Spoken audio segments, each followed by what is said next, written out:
Olá pessoal, aqui quem fala é o professor Marcos César para a nossa 11ª lição. O estudo de hoje é o estado dos mortos. Nós vamos aprender o que a Bíblia fala sobre o estado dos mortos. Quando alguém morre, será que essa pessoa vai direto para o céu? Vai para o inferno? Vai para o purgatório? Vai para o seio de Abraão? Para onde a pessoa vai? Então venha comigo e você vai entender de uma vez por todas sobre esse assunto. Mas antes eu gostaria de pedir para você se inscrever no canal e compartilhar esse vídeo com todos os seus amigos. Antes também, vamos fazer uma pequena oração. Querido Jesus, nós te pedimos a orientação do Teu Espírito para que possamos compreender esse assunto de uma vez por todas e não termos nenhuma dúvida do que realmente é a verdade do que a Tua Palavra quer nos ensinar nesse dia. Por favor, fique conosco e nos abençoe na compreensão da Tua Palavra, te pedimos em Teu nome. Amém. Vamos à nossa primeira pergunta. O que Deus usou na hora de criar o homem? Nós encontramos a resposta em Gênesis capítulo 2, versículo 7, que diz assim: Então formou o Senhor Deus ao homem do pó da terra e lhe soprou nas narinas o fôlego de vida, e o homem passou a ser alma vivente. Observe que Gênesis capítulo 2, versículo 7, está dizendo para nós como o homem foi criado. Lembre-se, antes de Adão existir, não havia nenhum ser humano sobre todo o universo. Agora, na criação do homem, o que Deus fez? Deus pegou o pó da terra, ou seja, ele pegou o barro e depois ele moldou esse barro e criou um boneco. Depois que Deus criou esse boneco de barro, ele com o seu poder soprou o fôlego de vida nas narinas do homem e o homem passou a ser uma alma vivente. Observe que o finalzinho do texto está dizendo para nós que o homem passou a ser alma vivente. A Bíblia não diz que o homem passou a ter uma alma, ou seja, quando Deus foi criar Adão, Deus não colocou dentro dele uma alma, como muitas pessoas pensam que existe dentro de nós uma alma semelhante a gente, só que essa alma é espiritual e essa alma é imortal. Mas a palavra de Deus está dizendo para nós que Deus não colocou dentro de Adão uma alma. Deus colocou fôlego de vida. Mas o que é fôlego de vida? Fôlego de vida é nada mais, nada menos do que o espírito, ou seja, a capacidade que o homem tem de respirar. Observe que aonde Deus soprou o fôlego de vida? Deus soprou nas narinas do homem. Depois que Deus concede o espírito, ou seja, o fôlego de vida, o homem passou a ser alma vivente. Então, o que acontece quando a pessoa morre? É o contrário, que nós vamos ver daqui a pouquinho o que acontece realmente com a morte.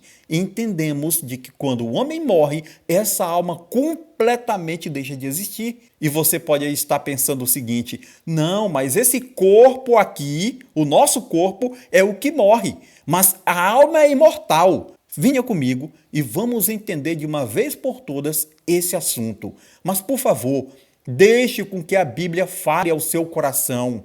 Não vá pelo que você aprendeu durante toda a vida, porque Satanás tem mentido para as pessoas desde o Jardim do Éden e até hoje essa mentira tem se propagado de uma maneira extraordinária. Por favor, deixe com que o Espírito Santo trabalhe no seu coração para você compreender de que a palavra de Deus não se contradiz. É claro que tem alguns textos difíceis, mas muitas pessoas pegam um único texto e têm tirado do contexto e entendem o texto completamente errado. Vamos estudar esse assunto de forma geral na Bíblia. Veja como o texto é claro. Deus molda o barro, sopra em suas narinas o fôlego de vida, ou seja, o espírito, a capacidade do homem respirar, e agora o homem se transforma em uma alma vivente, ou seja, numa pessoa com vida. Uma vez que esse homem morre, essa alma deixa de existir. É simples assim, mas as pessoas têm deixado de acreditar na palavra de Deus para acreditar em tradições, para acreditar no que vê. Aí você pode dizer assim: professor Marcos César, mas a gente não pode acreditar no que vê. Cuidado! Muitas coisas que Satanás tem mostrado para nós é para nos enganar. Já já você vai entender o que eu estou dizendo. Vamos voltar à nossa pergunta. O que Deus usou na hora de criar o homem, Gênesis capítulo 2, versículo 7, disse para nós que ele usou o pó da terra mais o fôlego de vida. Observe, Deus pega o pó da terra, agora sopra nas narinas do homem e o homem passou a ser alma vivente. Ele sopra o quê? Ele sopra o espírito, o seu poder de vida. E agora o homem passou a ser uma pessoa vivente. Vejamos agora a fórmula da vida. Deus pegou o pó da terra, que é o boneco de barro. Depois, ele adicionou o fôlego de vida, que é o espírito. E o resultado que ele obteve foi alma vivente, ou seja, a vida. Observe, boneco de barro mais o espírito é igual à vida. Pó da terra mais fôlego de vida é igual a alma vivente. Então, o que é morte? Morte é o contrário da vida. Se nós tivermos o corpo, que é o pó da terra, e subtrairmos o fôlego de vida, que é o espírito, o que nós obteremos?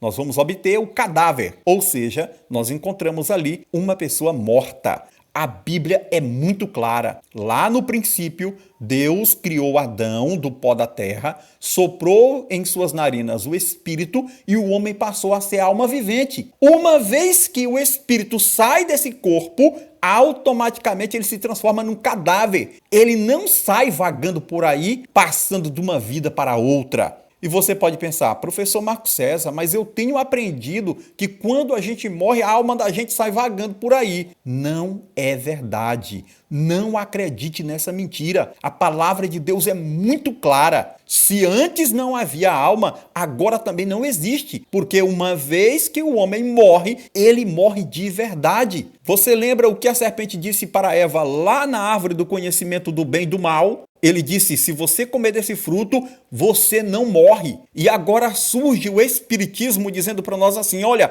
quando alguém morre, ele não morre, ele passa dessa vida para outra. Então, essa mentira foi colocada lá no Jardim do Éden para Eva e até hoje essa mentira de espiritismo, de que existe vida após a morte, foi inventada por Satanás e pregada por bilhões de seres humanos. Mas isso não é o que a Bíblia ensina.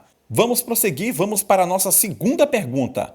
O homem possui uma alma imortal? E você pode pensar, sim, o homem tem uma alma imortal, o que não é mortal é o corpo. Pois observe o que diz esses dois textos sagrados. Ezequiel capítulo 18, versículo 4 e o Salmo capítulo 78, versículo 50. Vejamos o que diz Ezequiel capítulo 18, versículo 4. Veja, eis que todas as almas são minhas. Como a alma do Pai, também a alma do Filho é minha. A alma que pecar, essa morrerá. Deus está dizendo que a alma que pecar, essa morre.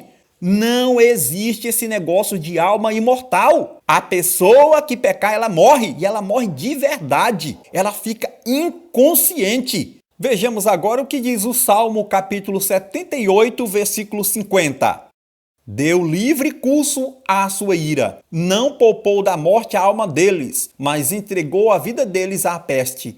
Veja como o texto destacado está bem claro. Não poupou da morte o quê? A alma deles. Então o texto sagrado diz claramente para nós que a alma morre. O próprio Senhor Jesus Cristo uma vez chegou a dizer de que nós devemos temer aqueles que podem matar a alma. Então não temos nenhuma dúvida de que não existe alma imortal. Quando a pessoa morre, automaticamente esta alma deixa de existir. Vamos voltar à nossa pergunta. O homem possui uma alma imortal? Não! A Bíblia é muito clara. Não existe esse negócio de alma imortal. Vamos para a nossa terceira pergunta. Existe alguma diferença entre a morte do homem e dos animais? Eclesiastes capítulo 3, versículos 19 e 20 nos dá a resposta. Porque o mesmo que acontece com os filhos dos homens, acontece com os animais. Como morre um, assim morre o outro. Todos têm o mesmo fôlego de vida. E o ser humano não tem nenhuma vantagem sobre os animais. Porque tudo é vaidade, todos vão para o mesmo lugar, todos procedem do pó e ao pó voltarão. Não existe diferença da morte do ser humano para qualquer um dos animais. Assim como morre um, o outro morre do mesmo jeito. E o que eles possuem de semelhança? Muito simples, o mesmo fôlego de vida. Todos nós fomos criados do pó da terra. E quando a gente morre, a gente vai para o mesmo lugar, ou seja, para o pó da terra. Nós vamos para a sepultura. Professor Marco César, então quer dizer que a gente, quando morre, não vai direto para o céu receber o galardão? A gente não vai para o seio de Abraão? Mas eu vi lá na história que Jesus contou que Lázaro morreu e foi direto para o seio de Abraão. Meu amigo, entenda. Quando a Bíblia diz que ele foi para o seio de Abraão, você tem que entender uma coisa. Jesus estava contando uma parábola. Preste atenção de que Jesus não estava ensinando vida após a morte. O que Jesus está dizendo é que ele foi para próximo de Abraão e não que ele foi para o peito de Abraão, para o seio de Abraão. Não! Então preste atenção, algumas pessoas têm dito aí, professor Marco César, mas esse seio de Abraão deve ser assim um paraíso, um negócio maravilhoso. O que estava em jogo ali naquela ocasião? O que estava em jogo era que os escribas e fariseus acreditavam que quando uma pessoa nascia cego, aleijado ou pobre, ele estava completamente destituído do céu. Era impossível um pobre se salvar. E que o rico praticamente já nasceu rico porque ele era tão abençoado por Deus e o céu para ele era garantido. Então Jesus, para quebrar essa teoria absurda que os escribas e fariseus inventaram, Jesus conta uma parábola para mostrar para eles que é o que a gente faz aqui na terra que vai determinar o nosso futuro ou para a morte eterna ou para a vida eterna. Observe que no finalzinho da parábola, aquele homem que estava sofrendo lá no fogo, ele diz assim: Pai Abraão, mande com que Lázaro molhe o dedo na água e pingue uma gota na minha língua. Eu lhe pergunto, você acha que se alguém realmente estivesse padecendo lá no fogo do inferno, uma gota de água iria refrescá-lo? Claro que não! Outra coisa, esse espaço, havia um abismo entre o céu e o inferno. E eu lhe digo, existe um espaço tão pequeno que dá para conversar quem está no céu e quem está no inferno? Claro que não. Então Jesus está contando uma parábola não real. Às vezes ele contava a parábola que era completamente literal e às vezes apenas uma metáfora para ensinar uma grande verdade. Então o que Jesus queria ensinar não era a vida após a morte. O que Jesus queria ensinar, meu amigo, era que o que você faz nessa terra vai determinar o seu futuro ou para a vida eterna ou para a condenação eterna. Não esqueça disso. Então, todos nós que morremos, vamos para o mesmo lugar. Para onde? Para o céu? Para o inferno? Não. Vamos para a sepultura. Vamos para o pó da terra. O texto aqui é muito claro. Então, não existe diferença de como morre qualquer animalzinho, um gatinho, um cachorrinho. É da mesma maneira que eles morrem que nós morremos também.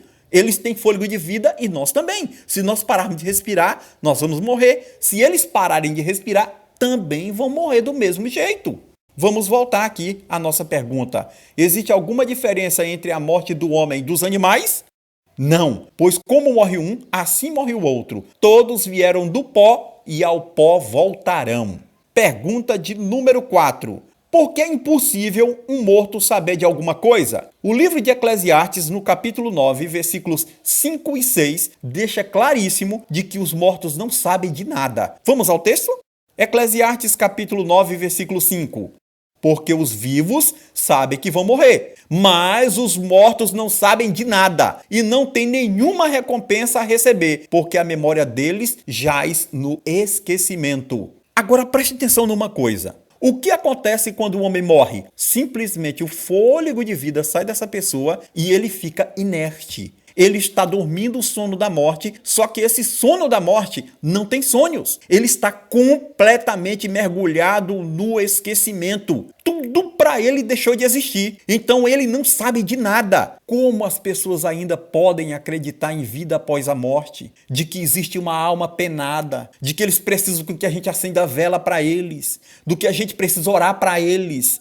Temos que orar enquanto as pessoas ainda estão com vida e têm esperança de se arrependerem. Tudo que você fizer para o morto é praticamente em vão, porque a salvação dele ou a perdição já está determinada, porque ele será julgado de acordo com o período que ele esteve vivo. Quando alguém morre, alguém diz assim que Deus o ponha em um bom lugar. Meu amigo, todo mundo que morre vai para o mesmo lugar, vai para o pó da terra. Não tem esse negócio de Deus escolher, eu vou colocar esse aqui no lugar bom e aquele ali não tanto. Não existe isso. A memória deles está entregue no esquecimento, ou seja, é impossível eles saberem de alguma coisa. Vamos ao versículo 6. Amor, ódio e inveja para eles já não existem mais. Eles estão afastados para sempre de tudo que se faz debaixo do sol. Esse debaixo do sol é aqui na terra. Ou seja, não existe nenhum tipo de recompensa para eles. Enquanto eles estiverem no pó da terra, eles não veem, eles não sentem nada. Repara, eles não têm amor, eles não sentem ódio por ninguém, eles não sentem inveja. Por quê? Porque a sua memória está entregue no esquecimento. Você está entendendo? Quando a pessoa morre, ela está morta. Ela não passou de uma vida para outra. Vamos voltar aqui à nossa pergunta. Por que é impossível um morto saber de alguma coisa? Porque a sua memória foi deixada no esquecimento. Ele não pensa. E se ele não pensa, ele não pode falar, ele não pode se comunicar com ninguém. Ele não pode aparecer, por exemplo, para os seus entes queridos, contando o que aconteceu, onde é que ele estava, o que ele estava fazendo. E você pode pensar, não, mas muitas pessoas já receberam até carta que os mortos mandaram, contando segredos que só o morto sabia quando estava vivo. Não esqueça que Satanás é o maior enganador de toda a história. É ele e seus anjos que aparecem muitas vezes no formato dos nossos entes queridos que já morreram para nos enganar e para fazer com que a gente acredite que existe vida após a morte. Professor Marco César, então quer dizer que quando aparece alguma alma que se comunica com os vivos, aquilo não é o morto? Não, não é o morto. Lembre-se que Satanás pode se transformar até num anjo de luz. Se ele pode se transformar até num anjo de luz, imagina num pobre mortal. Satanás é tão poderoso que ele tem poder de personificar até o cheiro da pessoa. Então Satanás tem enganado as pessoas de forma abertamente. Não caia nos enganos de Satanás. Por que Deus proibiu a consulta aos mortos? Deus sabe que quando a pessoa vai consultar um morto, quem aparece ali não é o morto. Quem aparece é um anjo de Satanás ou o próprio Satanás. Você lembra quando Saul foi chamar na necromancia o profeta Samuel? O que a Bíblia diz? A Bíblia diz que a mulher viu subindo da terra um ancião. Então Saul entendeu que fosse Samuel, mas observe que se realmente fosse Samuel que estivesse ali aparecendo para Saul, ele deveria descer do céu e não subir da terra. Então entendemos claramente que ali era um demônio personificado no profeta Samuel. E o próprio Saul sabia que isso não era verdade, porque ele mesmo havia expulsado todas as médiuns de Israel quando realmente ele fazia a vontade de Deus. Agora estava tão longe de Deus que uma grande mentira passou para a cabeça dele como se fosse verdade. Pergunta de número 5. Para onde vai uma pessoa quando morre? Será que o homem quando morre, ele vai direto para o céu? Será que ele vai para o inferno de fogo? Outra coisa, será que ele vai para o purgatório? Lembre-se, a palavra purgatório nem aparece na Bíblia. E por último, será que ele vai realmente para a sepultura? Vamos para o texto sagrado. Eclesiastes 9:10 diz assim, tudo que vier às suas mãos para fazer, faça-o conforme as suas forças, porque na sepultura, que é para onde você vai, não há obra, nem projetos, nem conhecimento, nem sabedoria alguma. O texto está dizendo para nós de que quando uma pessoa morre, ele vai para a sepultura. Esse texto, em algumas traduções, diz que você vai para o além ou para o inferno, correto? Porque a palavra hebraica para a sepultura aqui pode ser traduzida como além, como sepulcro, túmulo, ok? Então entenda, a pessoa vai para o pó da terra, ele vai realmente para a sepultura. Ele não vai para esse inferno que muitas pessoas pensam que existe, cheio de fogo, onde tem um caldeirão que as pessoas caem dentro. Não, esse inferno aí nunca existiu e nunca vai existir. O que a Bíblia está dizendo para nós é que quando a pessoa morre, ele vai realmente para a sepultura. Vamos voltar à nossa pergunta. Para onde vai uma pessoa quando morre? Resposta: para a sepultura. Pergunta de número 6. Mas será que os mortos não podem louvar a Deus? Salmo 115, versículo 17, nos dá a resposta. Os mortos não louvam o Senhor, nem os que descem à região do silêncio podem fazer isso. Observe que o texto é muito claro. Os mortos não louvam ao Senhor. Então aquela pessoa quando morre, ele não vai louvar a Deus lá com os anjos? Claro que não. As pessoas quando morrem estão mortas. Eles não passaram de uma vida para outra. Eles não receberam a recompensa ainda. Quando vão receber a recompensa? Quando Cristo voltar. Nós já estudamos em uma lição aí passada de que quando Jesus voltar, aí sim é que os mortos ressuscitam para receber a recompensa. Eles não recebem a recompensa, não é assim quando morrem, ok? Então observe, os mortos não louvam o Senhor, nem os que descem à região do silêncio. Que região do silêncio é essa? Aqui a Bíblia está chamando sepultura de região do silêncio, porque lá não existe fala, lá não existe conhecimento de nada, lá não existe amor, não existe ódio. Eles não louvam a Deus porque não conseguem louvar, porque estão completamente mortos. Vamos voltar à nossa pergunta. Mas será que os mortos não podem louvar a Deus? Não, não podem. Vamos para a nossa última pergunta de hoje. Sabendo que os mortos estão dormindo no pó da terra, que duas ressurreições os aguardam? Encontramos a resposta em João capítulo 5, versículos 28 e 29. Não fiquem maravilhados com isto, porque vem a hora em que todos os que se acham nos túmulos ouvirão a voz dele e sairão. Os que tiverem feito o bem para a ressurreição da vida, e os que tiverem praticado o mal para a ressurreição do juízo. Veja que Jesus mais uma vez prova para nós de que quando a pessoa morre, ele não vai para o céu, não vai para o inferno, não vai para o purgatório, vai para o túmulo. Observe que Jesus está dizendo para nós que acontece duas grandes ressurreições. A ressurreição da vida e a ressurreição do juízo, também chamada de ressurreição da condenação. A primeira ressurreição acontece na volta de Jesus e a segunda grande ressurreição só acontece 1000 anos após a volta de Jesus, quando ele voltar com a cidade santa e com todos os salvos que foram com ele passar 1000 anos no céu. Então, quando Cristo retornar com os salvos e a Nova Jerusalém depois do milênio, aí sim esses mortos ressuscitam apenas para morrer de novo e de uma vez por todas serão aniquilados. Então entendemos, existem duas grandes ressurreições, a ressurreição da vida e a ressurreição do juízo. Vamos voltar à nossa pergunta. Sabendo que os mortos estão dormindo no pó da terra, que duas ressurreições os aguardam? A ressurreição da vida e a ressurreição do juízo. Minha decisão.